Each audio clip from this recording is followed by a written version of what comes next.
What's going on, guys? Ryan O'Toole back here again, giving you guys another ranking. With the release of Star Wars: The Rise of Skywalker, the conclusion to the Skywalker saga for Disney Star Wars, it's time for me to give you guys my ranking for all 11 Star Wars movies, from worst to best. If you guys are new here, feel free to click that subscribe button and that bell notification icon for more reviews, reactions, rankings, and more movie content. Before I give you my ranking, guys, be sure to leave your ranking for all the Star Wars movies down below in the comments section, and let's talk about The Rise of Skywalker spoiler free, please, if you have seen it. This is a completely subjective list. These are just my opinions overall. I've done plenty of Star Wars ranking videos. You guys know how it goes. Just my list. If you disagree with it, that's totally fine. Let's keep this positive and let's have a fun time in the Star Wars galaxy. So without further ado, let's get going with the ranking. Coming in at number 11 is going to be Star Wars Episode 2: Attack of the Clones.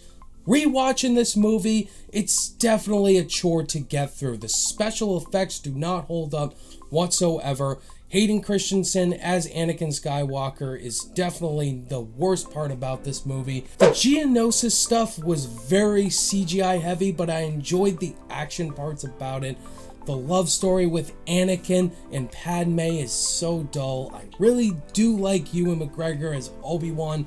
Just wanted more stuff with him, and Jango Fett seemed really cool, but there wasn't much of it. At number 10 is going to be Star Wars Episode 1: The Phantom Menace. Just like Attack of the Clones, it's a chore to get through when you're going through those Senate meetings of Queen Amidala being forced by the Trade Federation to sign this peace treaty. Once you get through all of those negotiations between them, you do get some really cool action sequences with Qui-Gon Jinn and Obi-Wan Kenobi against Darth Maul, which is definitely the highlight. That lightsaber fight is so entertaining. And you do, unfortunately, got to get through some Jar Jar Binks and some young Anakin Skywalker, played by Jake Lloyd. It could have been a okay movie if those Trade Federation peace treaty discussions were heavily shortened, had more personality, and it could have been a fun, entertaining Star Wars movie, but you just get another bleh Star Wars movie. Coming in at number 9 is going to be Solo: A Star Wars Story. I've only seen this movie twice. I saw it in theaters once, and I just rewatched it leading up to Rise of Skywalker. This movie is so forgettable. It's not atrocious, but it's just forgettable. Alden Ehrenreich, in my personal opinion, was totally miscast as a young Han Solo. He seems like a cool actor, but his charisma just didn't fit the shtick for Han Solo. Donald Glover, though, as Lando, was my favorite part. And Chewbacca as well was awesome. This could have been Chewie and Lando's movie to steal, but you do have to have that relationship with Han Solo and Kira, played by Emilia Clarke. Woody Harrelson was cool, but once his twist character is revealed, it is really predictable. The direction Solo goes, it's a prequel. It has to set up the rest of the canon of Star Wars, like Han Solo getting his name, the Millennium Falcon getting introduced, just so much fan service that just didn't feel earned. Coming in at number 8 is going to be the newly released Star Wars: The Rise of Skywalker. I just saw this movie, guys, and my spoiler-free review is up on my channel, so you can go check that out. I won't talk about this too much, but I really enjoyed Star Wars: The Rise of Skywalker. The reason it's at this position is just because I just saw it. There's so much emotion, a lot of action, a lot of movie in this movie that is going to take a lot of rewatches to fully get the full grasp of what J.J. Abrams did, and I was satisfied with this movie. There are issues with it, which I won't really talk about. You can check out my spoiler-free review. Coming in at number 7 is going to be Star Wars Episode 3: Revenge of the Sith. Every time I rewatch Revenge of the Sith, there's something more about it that I love. Revenge of the Sith is really dark and emotional. Hayden Christensen is not that fully awful. Whenever he does get really pissed off and is just looking at the camera, it's pretty terrifying. He looks like a really pissed off guy who becomes Darth Vader, which is what we all wanted. There are so many lightsaber fights that do feel overly choreographed, but they are awesome. Obi-Wan versus Anakin, that final lightsaber fight goes on for too long, but it's cool to see our characters go to emotional highs. A lot of stuff with the Emperor is pretty cheesy, like with him twirling that lightsaber and him fighting Mace Windu. It's still a really dark, compelling movie. Ewan McGregor's also awesome.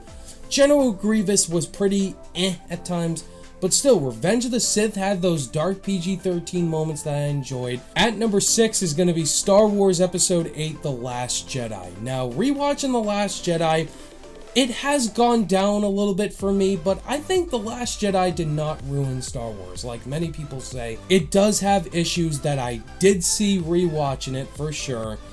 But I still really enjoy Rian Johnson taking the risks that he did and executing them. For sure, I wanted more of Snoke, but to see him get killed off was definitely a bold decision from Rian Johnson that definitely worked for what they were doing in the future with Rise of Skywalker. That prematorium lightsaber fight with Kylo Ren and Rey is one of the best lightsaber duels in the Star Wars universe.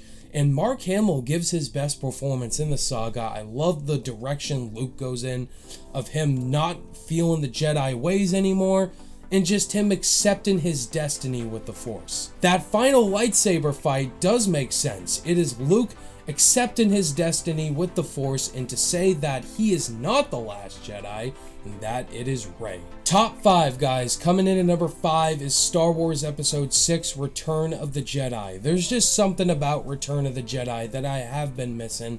It is a really great conclusion to the original trilogy. I really love Return of the Jedi. Absolutely, I can forgive the Ewoks. They do add some entertaining moments in the Battle of Endor, but our characters definitely go through emotional stakes and almost dark stakes, especially Luke at the end with the Emperor and Darth Vader, that final lightsaber fight and Luke almost going to the dark side. Return of the Jedi had some really entertaining moments. The Jabba the Hutt stuff at the beginning was really cool to see a new gangster level in Star Wars. But still, Return of the Jedi, I absolutely love it, and it's bumped up on my list. At number 4 is, in my personal opinion, the most underrated Star Wars movie, Rogue One, A Star Wars Story. I love Rogue One. This is definitely one of the best Disney Star Wars movies. It's its own story. It doesn't disrupt the Disney Star Wars trilogy. I can absolutely forgive the character development because we only had one movie to explore with these people. I definitely was interested in all of them. Jyn Erso, Cassian Andor, and Donnie Yen was the highlight by far, and K2SO adding in his comedic relief. I also really like Director Krennic, played by Ben Mendelsohn. He is a really interesting character. You understand his motivations and why he's angry a lot. His work isn't being recognized, and of course, Darth Vader. Was he in the movie a lot? No, but it's a satisfying ending with him in that lightsaber duel. And that Battle of Scarif is worth the watch. At number 3 is going to be Star Wars Episode 7, The Force Awakens. The Force Awakens is the best Disney Star Wars movie and a really satisfying film.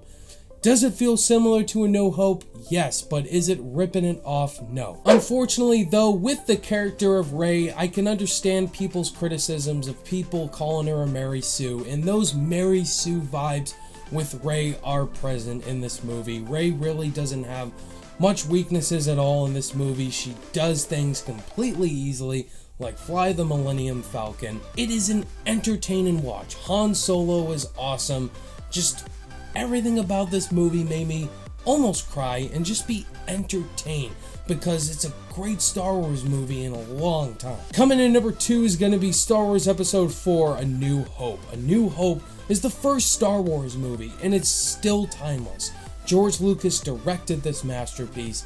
The opening scene, we already know what we can tell with the Rebels versus the Empire from that opening shot. One of the best opening shots in film history. Darth Vader, his introduction is one of the most awesome villain introductions.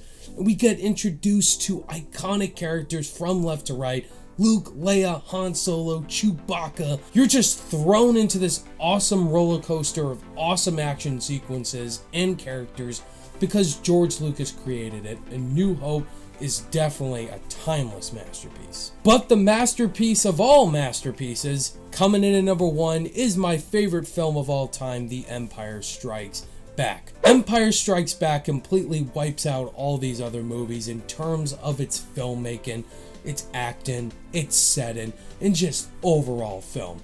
I freaking love this movie to death. I rewatch it every single year, and there's just such a beauty of a film that Irvin Kershner did. Darth Vader, everybody talks about Darth Vader, man, in that I Am Your Father sequence, one of the best twists in film sequences ever. Yoda, my goodness, Yoda is awesome in this movie. Talk about an inspiring character, and talk about action sequences. This is how you do action sequences. The Battle of Hoth is so damn awesome. Nothing else to say. Empire Strikes Back is still my favorite Star Wars movie, and that won't change. There you have it, guys. That was my ranking for all 11 Star Wars movies. Now, I know we're going to have completely different lists, and that is awesome. Film is subjective. If you guys have seen Rise of Skywalker, where does that land in your ranking, and what's your ranking altogether? Thank you guys, as always, for watching this ranking. All my social media links are in the description below, and I will see you guys in the next video. Bye!